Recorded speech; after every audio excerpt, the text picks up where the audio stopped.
First off, I would like to congratulate some of you who, by the time you're watching this video, got shortlisted to the second stage of the Chevening Scholarship, which is the interview stage. And for those of you who haven't been shortlisted yet, don't worry, the application opens every year.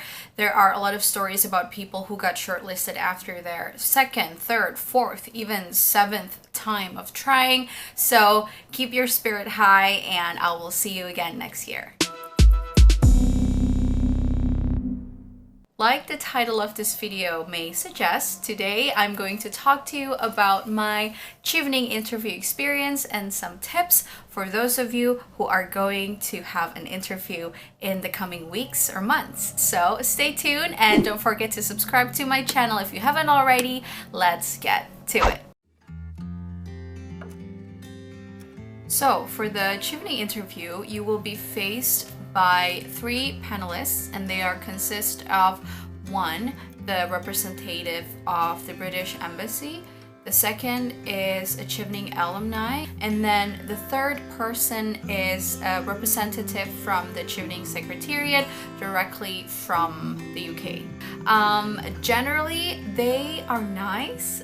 From all of the stories and experiences I've heard from friends, they're very humane and they're friendly. I mean, of course, you know, within reason.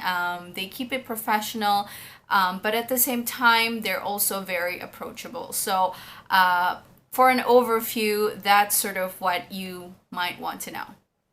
And when it comes to the kind of questions that they ask, it will revolve around your essay. So the number 1 tip I will give you is to really understand your essay. You have written a 4-page long of essays. Each essay consisted of 500 words or less, but I know you must have given your all for those essays, so be sure that you know exactly what you wrote in there, and be sure that you already anticipate some questions that they might ask. If you already anticipate like some challenges from what you wrote in your essays or problems that they might, ask, or anything that you are not really confident about, make sure that you already know how to answer those questions. There's no funny business.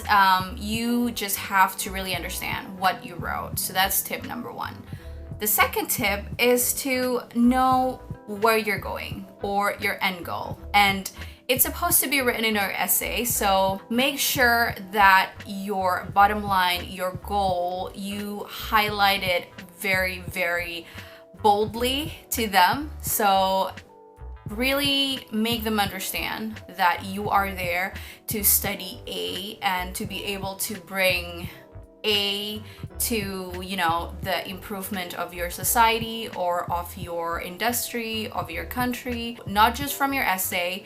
The interview is basically them wanting to hear it from you, from your mouth, and wanting to just, clarify that it is really you writing this, and you know where you're going, and they will have questions about the details of your essays, and it's very different based on, your field and what you want to do, but you have to go there knowing what your end goal is and what you want to do with the master's degree, with the scholarship, and with your future career. The third tip from me is to acknowledge your weakness and just be open about which aspects of you that need some room for improvement. Nobody's perfect, and everybody knows that. Even the Chevening Scholarship, tell them your weaknesses and tell them that you already acknowledge them. You also know how to manage them, or you know how to turn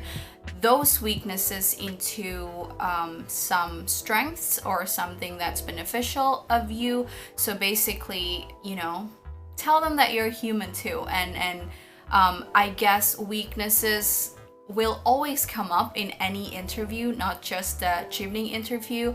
And I think it's a good way to show them your human side and to also check your,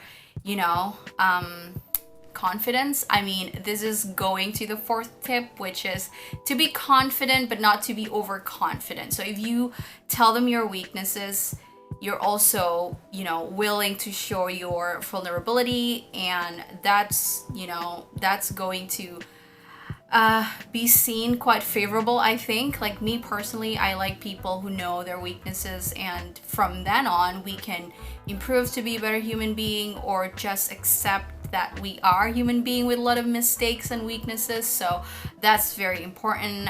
Be confident, but not too overconfident. Nobody likes a know-it-all. Nobody likes for lack of a better word, a cocky person. So you want to give off a vibe where you are confident and you are sure of yourself, you believe in yourself, but you don't want to be seen like you're too confident, because if you're too confident, why do you bother to apply for the scholarship? The second tip would be to keep calm and keep your composure. And I know it might feel a bit difficult, especially for my fellow anxious friends out there. I mean, I'm also very anxious as a person generally, but just treat them as a colleague, I guess.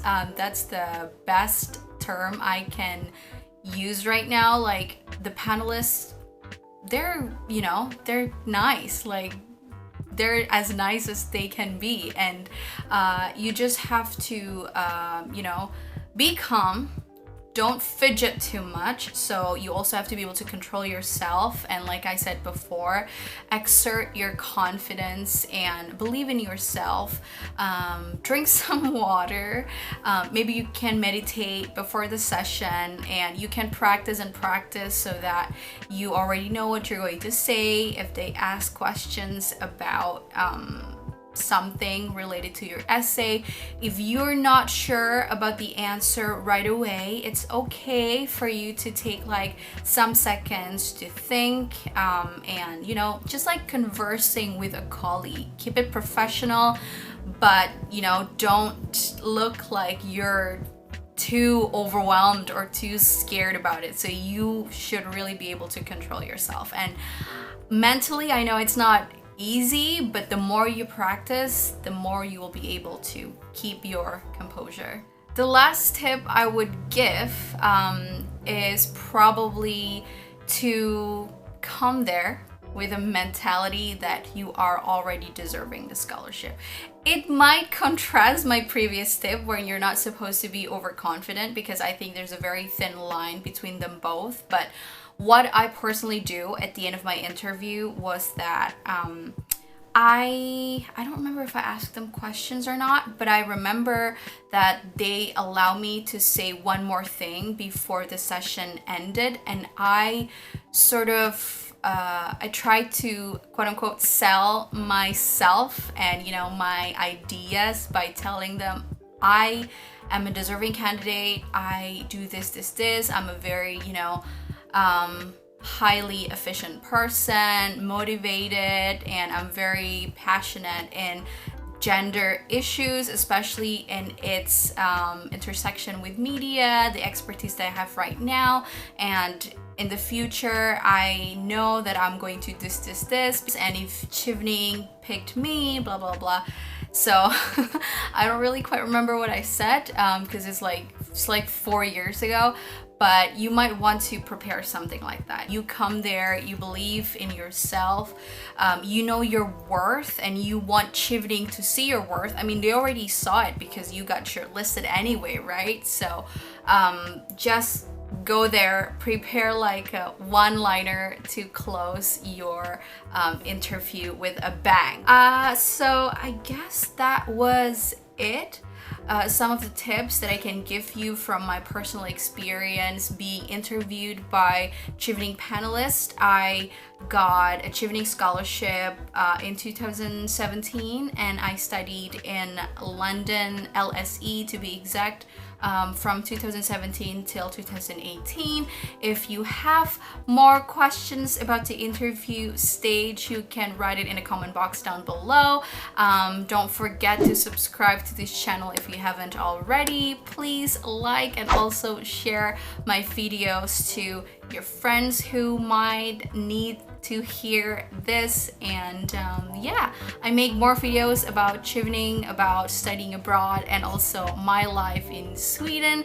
That's all from me, and I will see you in my next videos. Bye!